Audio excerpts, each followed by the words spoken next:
So today I wanted to shoot a quick little video. So let me start by saying, if you notice my eye is a little messed up, I got poked in the eye, didn't get punched, whatever. Anyhow, I wanted to talk about customizing swing arm. In this case, boxing in or bracing or framing in the swing arm. If you don't know what that is, do a Google search and you'll see. There's already companies out there that do that. Harris Performance being one out of the UK, maybe a couple of others where you can buy aftermarket swing arms. And the reason you would do this is mostly for if you're a pro rider and you want to add rigidity to the swing arm. You frame it or box it in, it won't flex as much, that sort of thing. But that's really more for pro races and stuff. The only reason why I did it is more or less for looks. So let me show you what that looks like. Now here is my 2006 Yamaha R1 track bike. Okay, now let's take a closer look at the swing arm. Now if you see here, you have the opening here, and you have an opening for the chain on the other side. So that's what your standard swing arm looks like. What I did is I bought a spare for my 2004 R1, my street bike, and brought it to a friend of mine who does welding and had him build a brace for me. So basically box it in, and this is what it turned out, how it turned out. So here it is right here. Get a little close-up shot. Now, we only boxed it in to this point, and you can't box in the whole thing obviously because this is where the chain comes out over here. Now if you take a look at the other side, so this side was completely boxed in. Now there was a little bit of miscommunication from my welder and I, and he actually only boxed it into here, and what I did is I bought some more metal and I just cold weld this part. So if you look on the inside, I don't know if it's going to show up on camera, probably not. Anyhow, I ended up cold welding the little piece that he didn't box in. I used the JB weld, and then I used some filler on the outside just to kind of smooth it over. And then overall, it turned out pretty good.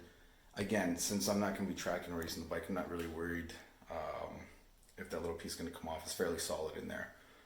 And then if anyone's wondering of the paint, I ended up painting it myself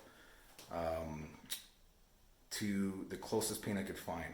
Now, if anyone wants to try to tackle something like this, there is a paint code for the 2004 to 2006 Yamaha R1. I'm sure there are for other bikes as well, that the frame and the swing arm are not black.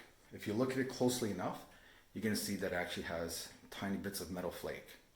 And it's a super, super dark gray, not really a black per se. If you go online, you could find the paint code for it. I just didn't feel like waiting to order the paint and stuff like that to try to get everything going. I just went to my local supply store, paint supply store, and I tried finding the closest match that I could.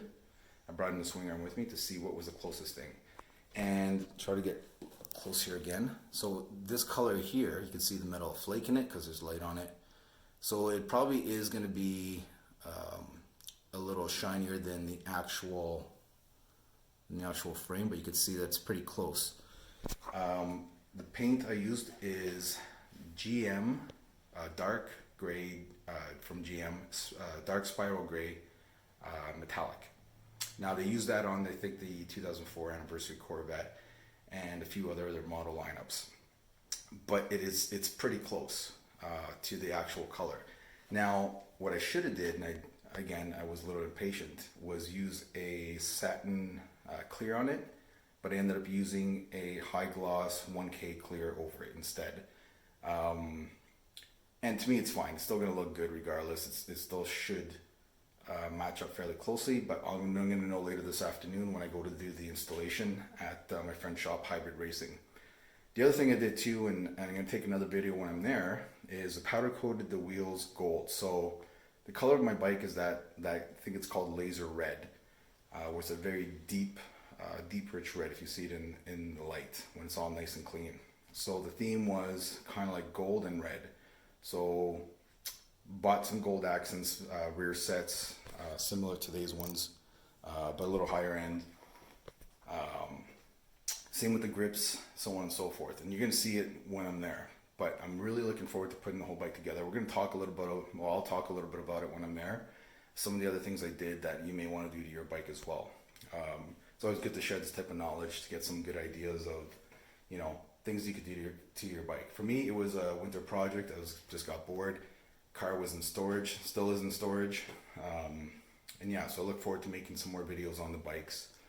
Probably a little less of the car this year because I sold my C5. I picked up a C7 and I'm starting to get used to that thing. Hopefully to get out to the track. I already went last year a few times and it was all right, but not really used to that car. And I don't know if I'm going to track it that much to begin with. But I'm probably going to do more bike stuff this year. So just a quick little overview. Again, my 2006 Yamaha R1. This is a 2004 RC51 that I'm going to actually do a video on as well. It's got a lot of trick parts on this.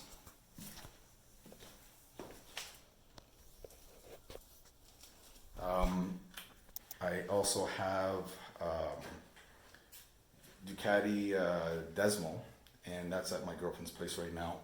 It's giving me a bit of a headache, so I need to worry about that, but I'm going to do a video on that as well because it also has some extra trick parts on it. And that's pretty much it. So again, I'll shoot another video when I'm over at the shop. We'll put the bike together and go over some stuff. But that's it for now. You guys have a good day.